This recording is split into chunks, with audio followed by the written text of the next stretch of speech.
Shalom, selamat pagi Bapak Ibu Saudara yang dikasihi oleh Tuhan. Saya berharap tentunya kita semua dalam kondisi yang sehat walafiat. Puji Tuhan, puji Tuhan Bapak Ibu. Sebentar lagi kita akan merayakan perayaan Natal dan juga akan masuk dalam tahun yang baru, tahun 2023.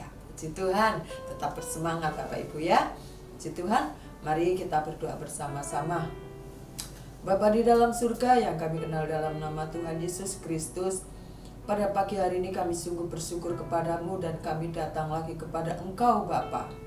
Kami mengucap syukur dan kami menyerahkan hidup kami sepenuhnya ke dalam tangan Tuhan. Untuk Tuhan bimbing, Tuhan pimpin, Tuhan tuntun. Terima kasih Bapa, di dalam nama Tuhan Yesus, haleluya, amin. Puji Tuhan. Bapak Ibu Saudara yang dikasihi oleh Tuhan, pada pagi hari ini tak upahnya kita kembali belajar bersama-sama di dalam kitab 1 Raja-Raja pasal 21. Kalau kita belajar di dalam pasal yang 19, bagaimana Elia dengan Ahab, Elia dengan Isabel, dan kali ini tetap sama. Puji Tuhan. Pasal 21 ayat 1 sampai ke 10, dan saya akan memberikan tema menghalalkan cara. Puji Tuhan. Puji Tuhan. Dari judulnya saja kita tahu apa yang akan kita bahas pada pagi hari ini. Puji Tuhan. Mari bersama-sama kita lihat di dalam ayat yang ketiga. Langsung kita melompat ayat yang ketiga. Jawab Nabot kepada Ahab. Siapakah Nabot? Nabot adalah orang Israel. Kalau ayat yang pertama, mempunyai kebun anggur di Israel di samping istana Raja Ahab, bertetanggaan dengan Ahab dan Isabel. Kiranya Tuhan menghindarkan aku daripada memberikan milik pusaka nenek moyangku kepadamu. Kenapa si Nabot berkata begitu kepada Ahab? Karena Ahab menginginkan kebun anggur milik Nabot, ya, di mana kebun anggur itu adalah warisan dari nenek moyangnya, dari keluarganya, sehingga dipertahankan oleh si Nabot ini dengan mengatakan, kiranya Tuhan menghindarkan aku daripada memberikan milik pusaka nenek moyangku kepadamu. Setelah jawaban itu diberikan Nabot kepada Ahab, dan Ahab menjadi gundah gulana. Ayat yang keempat, lalu masuklah Ahab ke dalam istana dengan hati kesal dan gusar karena perkataan yang dikatakan Nabot orang Israel itu kepadanya. Tidak akan kuberikan kepadamu milik pusaka nenek moyangku. Maka yang dilakukan Ahab adalah berbaringlah ia di tempat tidurnya dan menelungkupkan mukanya dengan tidak mau makan. Puji Tuhan. Kalau kita kembali ingat bahwa sesungguhnya Ahab ini adalah seorang raja, seorang penguasa, ya. Tetapi kita melihat di sini sikapnya seperti anak-anak.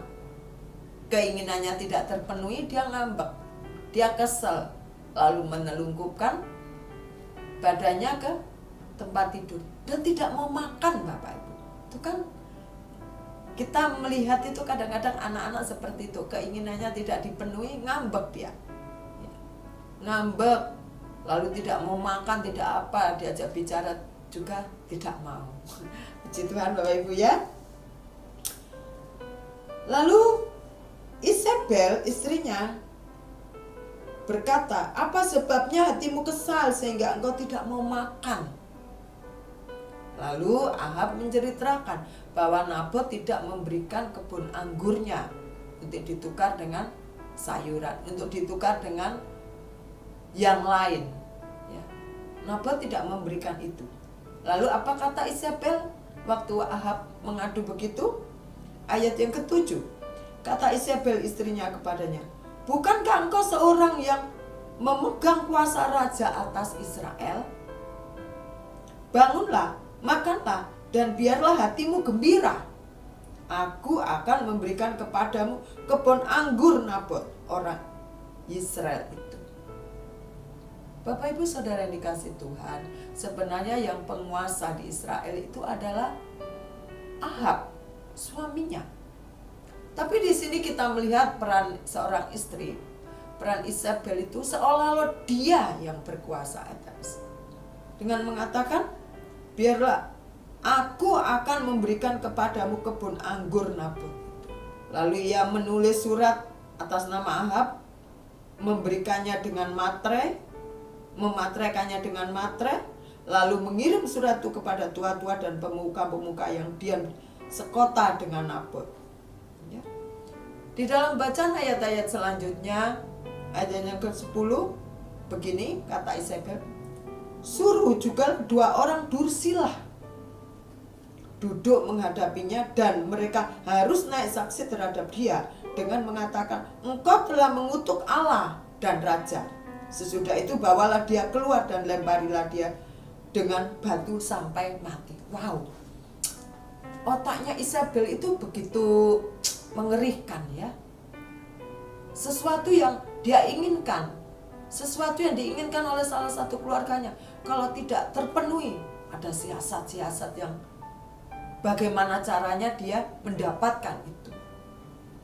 Kita masih ingat bagaimana Elia berhadapan dengan 450 nabi Isabel, dan waktu nabi-nabi itu kalah, Isabel juga mulai geram dengan mengatakan, aku hendak membunuh engkau seperti halnya engkau sudah membunuh nabi. Kita melihat di sini betapa Isabel ini orang yang haus akan kekuasaan. Ya. Seolah-olah dia yang punya kuasa atas Israel itu. Apapun yang diinginkan, apapun yang diharapkan harus terpenuhi. Selanjutnya kalau kita melihat di ayat-ayat selanjutnya, kita tahu bahwa Nabot ini akhirnya mati juga, dilempari batu oleh orang-orang Dursila itu waktu dia naik menjadi saksi dengan mengatakan bahwa dia mengutuki Allah. Bapak Ibu Saudara yang dikasihi oleh Tuhan, dari firman yang kita pelajari pada pagi hari ini kita melihat beberapa hal, yaitu Nabot adalah seseorang yang tetap memegang teguh akan tradisi nenek moyangnya, warisan yang diberikan oleh keluarganya.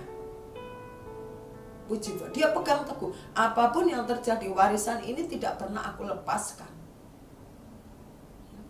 Puji Tuhan, kita juga mempunyai warisan yang diberikan oleh orang tua kita, dan kita juga diberi secara spesial, yaitu keselamatan.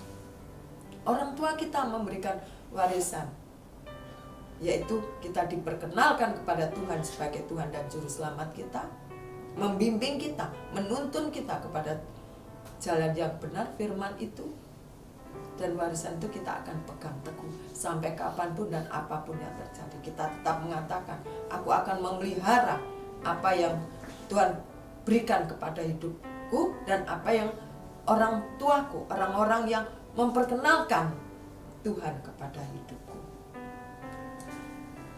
Lalu kita melihat lagi di dalam sisi-sisi yang lain, yaitu Isabel. Sekali lagi, Isabel ini dia hanya seorang istri raja. Waktu firman Tuhan mengatakan di ayat yang ke-8, kemudian ia menulis surat atas nama Ahab, memeteraikannya dengan materai. Nah, stempel itu sebagai tanda materai itu kan tidak gampang, tidak semudah itu untuk melakukan pemateraian. Hanya raja. Tetapi di sini Isabel melakukannya. Betapa Isabel ini, wow, seorang wanita yang mempunyai 1001 cara untuk melakukan hal-hal yang dia inginkan dengan cara-cara yang licik, cara-cara yang itu merugikan orang lain, cara-cara itu yang menghancurkan orang lain, dia nggak peduli. Dia akan lakukan. Pada pagi hari ini yang kita pelajari Bapak Ibu Saudara sekalian, mungkin kita melihat sekeliling kita, ya, ada juga hal-hal yang dilakukan seperti Isabel melakukannya, dilakukan oleh orang-orang sekeliling kita. Hendaklah kita berkaca kepada firman pada pagi hari ini bahwa itu akan merugikan orang lain. Biarlah keinginan kita, ya, itu kita lakukan, kita kerjakan, kita dapatkan dengan benar, sesuai dengan apa yang harus kita lakukan pada pagi hari ini. Puji Tuhan, biarlah kita tidak meneladani apa yang Isabel lakukan serta apa yang Ahab lakukan yang itu merugikan orang lain. Kalaupun itu kita pernah lakukan, kita mau bertobat. Kita tidak lagi melakukan itu. Karena kita tahu itu tidak baik. Bukan hanya di hadapan sesama, di hadapan Tuhan juga tidak baik. Amin Bapak Ibu. Puji Tuhan. Pada pagi hari ini juga saya terberkati untuk saya belajar mempunyai kepribadian, mempunyai karakter yang lebih baik lagi seperti halnya Bapak Ibu Saudara sekalian. Puji Tuhan. Mari kita berdoa bersama-sama. Terima kasih Tuhan, kami tahu kami ini banyak sekali pikiran dan keinginan yang tidak baik. Bahkan keinginan dan rencana yang hendak menjatuhkan, merugikan orang lain. Tetapi biarlah Roh Kudus yang hidup dalam hidup kami senantiasa mengingatkan kami, senantiasa menegur kami apabila kami mulai salah jalan kami. Terima kasih Tuhan, Engkau hadir setiap saat dalam kehidupan kami. Engkau ada, Engkau hidup, Engkau bergerak dalam kehidupan kami. Terima kasih Tuhan, inilah ucapan syukur kami buat kasih sayang, rahmat, serta kasih-Mu kepada kami. Di dalam nama Tuhan Yesus, haleluya, amin. Selamat pagi, selamat beraktivitas, kita percaya Tuhan senantiasa menyertai kita. Amin.